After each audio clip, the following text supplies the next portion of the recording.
కాంగ్రెస్ ప్రభుత్వంలో నేతలు ఇష్టారాజ్యంగా వ్యవహరిస్తున్నారు. కనీస మర్యాద పాటించడమూ లేదు.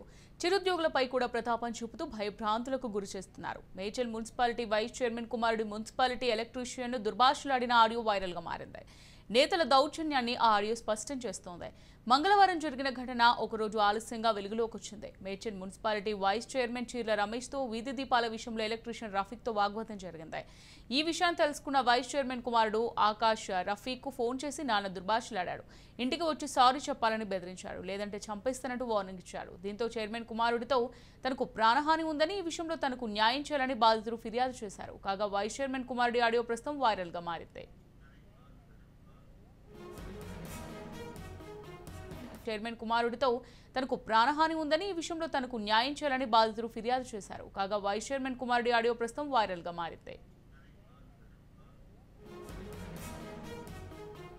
చైర్మన్ కుమారుడితో తనకు ప్రాణహాని ఉందని, ఈ విషయంలో తనకు న్యాయం చేయాలని బాధితులు ఫిర్యాదు చేశారు. కాగా వైస్ చైర్మన్ కుమారుడి ఆడియో ప్రస్తుతం వైరల్ గా మారింది.